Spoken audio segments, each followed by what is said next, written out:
Dios ha muerto, proclamaba Nietzsche a finales del siglo XIX. Ciertamente vivimos una cultura en la cual parece difícil hablar de Dios, o al menos hablar de Dios no es políticamente correcto. Sin embargo, de lo que se trata aquí es de examinar las grandes cuestiones de la vida humana y de tratar de responder a la pregunta acerca de la felicidad. Por eso, en el vídeo de hoy vamos a tratar de responder a la pregunta, o al menos aproximarnos a la pregunta: ¿es posible ser feliz sin Dios? ¿Qué implica asumir una u otra postura? Vamos a tratar de analizar esta cuestión más allá de prejuicios ideológicos o de opiniones vagas, y vamos a hacerlo con un cierto rigor, que al fin de cuentas de eso trata la ética. Vivir la vida con la reflexión, recogerte en tu interior, atrévete a pensar la realidad, puedes llegar a la verdad. Vivir la vida con la reflexión, recogerte en tu interior, atrévete a pensar la realidad. ¿Es posible ser feliz sin Dios? ¿Necesitamos a Dios en nuestra vida o algún trato con la divinidad de cara a ser felices? Bien, esa es la cuestión que vamos a examinar hoy. No es una cuestión fácil, diríamos. De hecho, aunque voy a tratar de elaborar una respuesta, realmente va a ser una respuesta un tanto abierta.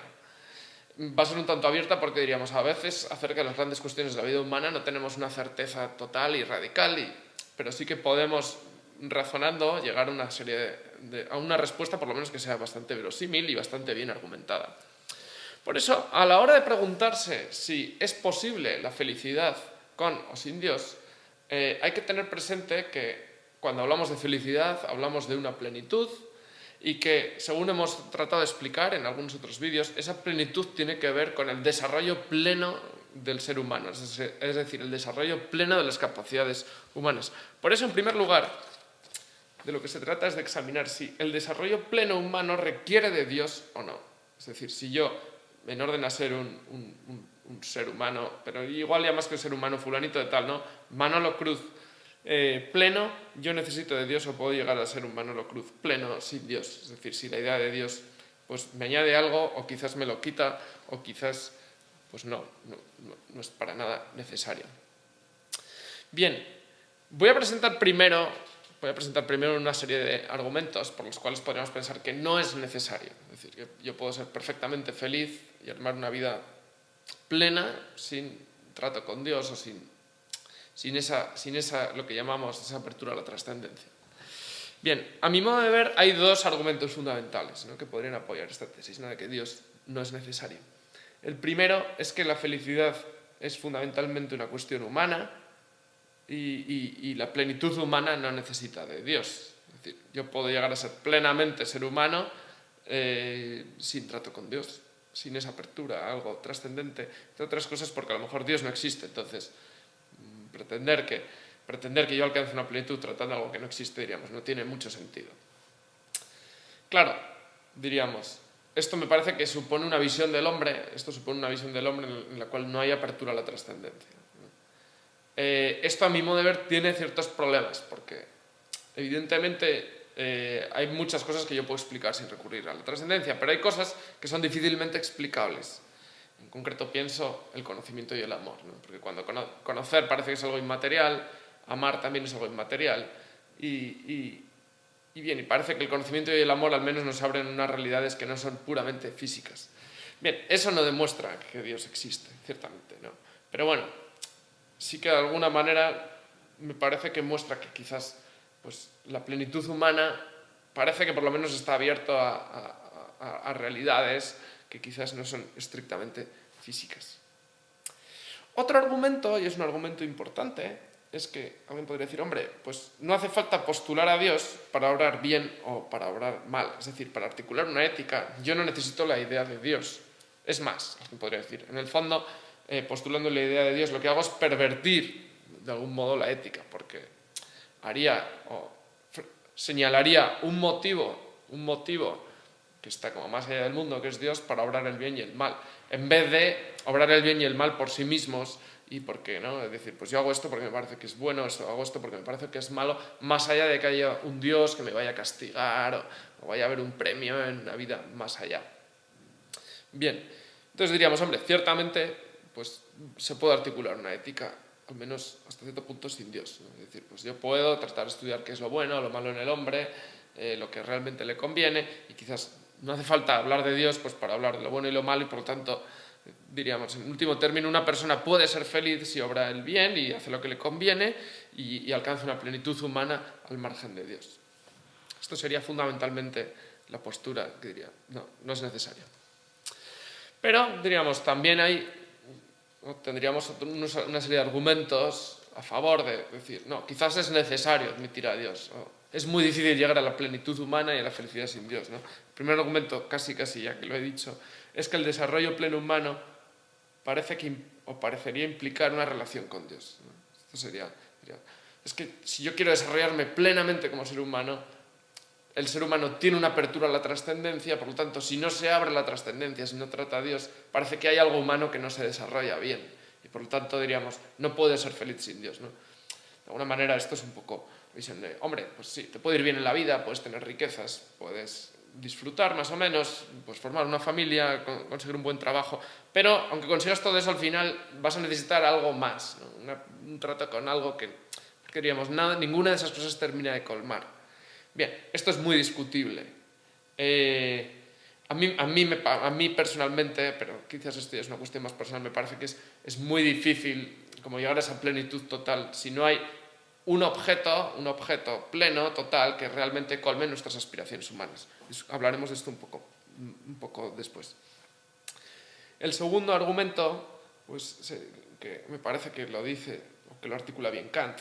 Kant, curiosamente, era agnóstico en su filosofía, pero se da cuenta de que es muy difícil articular la moral, es decir, hablar del bien y el mal, y sobre todo, pues que hablar del bien y el mal, que hay una motivación para hablar del bien y el mal si no hay Dios. Es decir, si yo no creo en un Dios regulador, ¿no? Es decir, que la moral al final tiene un fundamento en Dios, pues diríamos, es muy fácil que yo me acabe saltando las normas. No tengo una motivación, ¿no? Es decir, oye, ¿yo por qué no puedo robar? Pues hombre, porque la sociedad me lo dice. Pero bueno, oye, y si puedo hacerlo y no hay castigo, ¿qué más da que robe? Claro, Kant se da cuenta de este problema. Al final, o yo, de alguna manera, aunque sea, por lo menos postulo que hay que obrar como si Dios existiera, como si hubiera un orden moral. O es muy difícil, al final, aceptar que hay un fundamento en la moral. Porque diríamos, oye, ¿y el bien y el mal qué fundamento último tienen? ¿Cuál es la articulación? Claro, si no hay un Dios, si no hay Dios que articule, diríamos, parece como que la moral queda sin fundamento, es un puro convencionalismo, pero claro, un convencionalismo en cuanto yo me lo puedo saltar, pues digamos, me lo puedo saltar.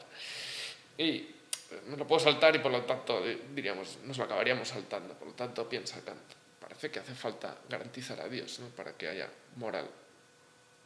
Bien, realmente, diríamos, este me parece que apunta a un asunto más interesante de fondo, y es que si hay bien y hay mal moral, si tenemos conciencia, claro, esas nociones de bien, de justicia, también de belleza, pues ¿de dónde provienen? Alguien podría decir, son un convencionalismo, pero realmente uno diría, bueno, ¿y por qué? Diríamos, lo que pueden ser convenciones es la articulación, ¿no? De lo que está bien y lo que está mal, pero el bien y el mal parece que son nociones intuitivas, ¿no? Lo justo y lo injusto, ¿no? Es que el profesor ha sido muy injusto porque nos ha puesto un examen muy difícil. Pues de alguna manera yo sé lo que es lo injusto, aunque a veces no sepa ni explicar por qué. Claro, esa serie de nociones tiene un fundamento como muy estable, ¿no? Que es al final lo que podríamos llamar Dios, o la divinidad, o lo que sea, o es muy difícil decir, son objetivos, ¿no? Tienen cierta validez por sí mismos. Por eso yo pienso que desde un punto de vista teórico es posible articular una ética sin Dios, sí es posible, pero a la vez me parece que una ética sin Dios deja muchas respuestas o muchas preguntas quizás en el aire, ¿no? Preguntas sin respuesta, ¿no?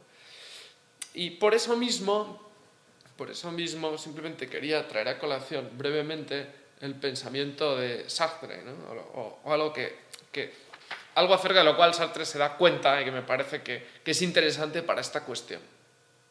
Sartre, para los amigos, de lo que se da cuenta es que el ser humano fundamentalmente, o él piensa fundamentalmente, es un ser libre.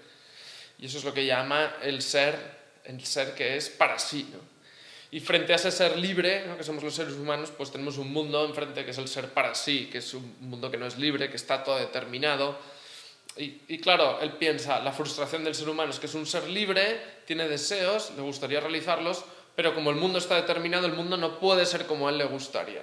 Por lo tanto, diríamos, la libertad en el fondo es una frustración, ¿no? Y ese deseo de plenitud que tiene el ser humano, no lo dice tan así Sartre, pero lo podemos pensar así, en el fondo es un deseo frustrante y que se va a frustrar. ¿Por qué? Porque Dios no existe, piensa Sartre. Dios no existe. En cambio, nosotros somos seres libres que queríamos realizar nuestra plenitud, nuestros deseos, pero como el mundo está determinado no lo vamos a realizar. Nos gustaría ser como Dios, pero no vamos a poder, y por lo tanto la vida es una frustración. Claro, esto es interesante porque Sartre lo que se da cuenta es que, claro, la existencia humana, realmente si Dios no existe, pues es muy frustrante. Él piensa que no existe, o sea, y lo asume. O sea, decir, pues al final esto es un mundo que nos ha tocado vivir y ya está, no hay nada más. Pero claro, diríamos, quizás el asunto es que Sartre ha tomado el argumento de que Dios no existe como una petición de principio, es decir, oye, que es que igual podríamos tomar la idea de que Dios sí existe, ¿no? Es más, podemos ver quizás en la naturaleza que Dios existe, ¿no? O que hay unos indicios, y entonces quizás esta existencia no es tan frustrante, ¿no? O la plenitud humana es posible, etcétera, etcétera. Bien. Esto evidentemente conecta con la pregunta acerca de si Dios no es más que una idea bonita, ¿no? Si Dios es una idea que nos fabricamos nosotros precisamente porque tenemos ese anhelo, ese deseo de felicidad, ese deseo de plenitud, y como no lo podemos lograr, pues proyectamos esos anhelos en un ser superior que es Dios, que nos los va a garantizar y nos va a hacer felices en esta vida, posiblemente más bien en una vida futura. Esta es la tesis que sostuvo Feuerbach, ¿no?, que fue un precursor de Marx.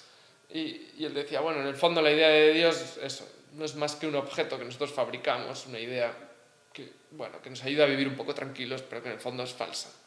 Claro, diríamos, este planteamiento sería verdadero si, diríamos, no hay ninguna huella, ningún indicio, ningún dato razonable acerca de que Dios pueda existir. Pero claro, diríamos, si hay huellas o hay indicios, o diríamos, o por lo menos existe esa posibilidad, diríamos, oye, es que igual es algo más que una idea bonita, ¿no? En este sentido, diríamos, lo que hay que preguntarse es, ¿existen esos indicios, existen esas huellas, ¿no?, que dan pie a pensar que hay Dios? Es decir, yo mirando el mundo, mirándome a mí mismo, veo indicios, huellas de que a lo mejor Dios sí existe. Y a mí me parece que sí es posible encontrar esas huellas, esos indicios. Lo que voy a ofrecer aquí no son argumentos metafísicos razonados, me parece que eso pues sería más propio de un curso de metafísica y en este sentido puede haber otros vídeos en YouTube, ¿no? de mi colega Agustín Echavarría pues trata acerca de estas cuestiones. Yo aquí simplemente pues dos argumentos que me parece que apuntan a la existencia de un ser, ¿no?, superior, trascendente, que al menos nuestra vida como plenitud pues necesita establecer cierto contacto con eso. El primero es que hay orden y hay armonía en la naturaleza, es decir, yo el orden natural que veo alrededor de mí, pues pienso, hombre, a nada que lo estudie un poco me doy cuenta que cada cosa no solo está en su sitio y cumple una función muy determinada, sino que todo está muy bien hecho. Y uno piensa, realmente el mundo natural es un equilibrio de fuerzas, bastante difícil, ¿no? Y sin embargo, pues hay tal cantidad de seres vivos, tal cantidad de especies cada una, pues que realizan muy bien su función. Bien, aquí hay quien apela al azar, ¿no?, como causa, pero bueno, eso sería como para un vídeo también de filosofía de la naturaleza. Bien, incluso cuando yo examino los elementos me doy cuenta que hay fórmulas matemáticas. No veo que hay formas matemáticas en la naturaleza. Eso es muy difícil de explicar si yo no pienso que ha habido un agente inteligente, ¿no?, en todo esto. La segunda razón es que yo veo también orden y armonía en la vida humana, ¿no? En mi propia vida, pues veo que hay un orden moral, veo que yo tengo nociones de bien, de justicia, de belleza, y que esas nociones, pues, difícilmente pueden ser llamadas convencionalismos, ¿no? Puede ser un convencionalismo la manera en que articulamos en una sociedad pues la justicia, ¿no? Y decimos, pues tenemos estas leyes y tal, eso puede ser una convención, Pero diríamos, de hecho, podríamos pensar, las leyes de este país son más justas que las de este otro. Es decir, tenemos una noción de justicia que va más allá de las leyes o los convencionalismos, o incluso, pues, no sé, si un profesor pone un examen muy difícil, diríamos, el profesor ha sido injusto. Es decir, yo sé qué es lo justo y lo injusto, incluso aunque a veces no lo sepa ni razonar. Claro, eso, diríamos, o ese orden o esa armonía que yo veo en mi vida humana, o tiene un fundamento, que es lo que normalmente llamamos Dios, o es muy difícil de explicar. Por último, pues simplemente voy a sacar aquí a colación el argumento de Pascal. El argumento de Pascal no es ningún argumento de tipo metafísico, es decir, Pascal no argumenta que Dios existe. Simplemente es un argumento de tipo práctico para mostrar que quizás merece la pena en la vida pues apostar porque Dios existe. Entonces, claro, Pascal se da cuenta, ¿no?, en su argumento de la apuesta, que yo en mi vida tengo que o bien elegir una vida con Dios, es decir, apostar a que Dios existe, o bien una vida sin Dios, es decir, Dios no existe. Y el hecho de no elegir, es decir, de huir de esta elección, ya sería apostar porque Dios no existe. Claro, entonces yo tengo que elegir, y entonces pues puede suceder que yo elija, ¿no?, de que Dios sí existe, y que luego resulta que sí exista. Claro, si yo he vivido así, y al final existe, pues yo voy a tener premio, ¿no? Oye, he apostado y me ha salido, no la apuesta, premio.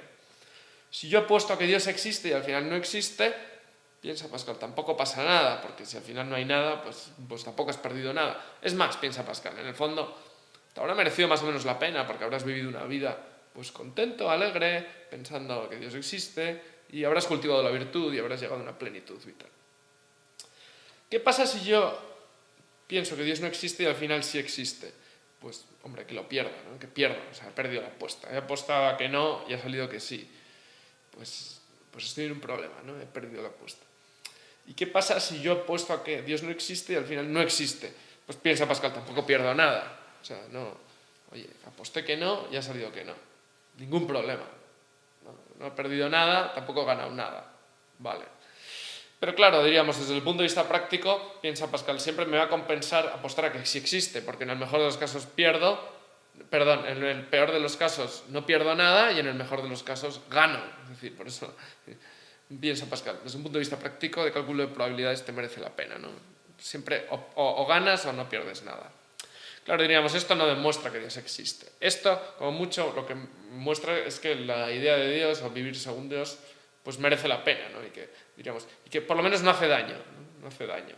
Pues vivir conforme a que Dios existe.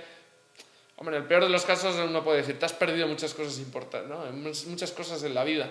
Piensa Pascal, bueno, en realidad tampoco tanto, porque la idea de Dios te habrá ayudado a desarrollarte plenamente como ser humano, a cultivar la excelencia, y habrás sido bastante feliz, incluso aunque no exista. Bien, en cualquier caso diríamos, también me parece que el argumento de Pascal pone el énfasis en que pues la cuestión de Dios es una apuesta, ¿no? En que la razón llega hasta donde llega, pero luego pues está el corazón, está la voluntad, y ahí entran otro tipo de razones, y que quizás cuando uno apuesta pues uno descubre, ¿no? Uno descubre ciertas realidades que solo mediante la razón era muy difícil, ¿no?, descubrir.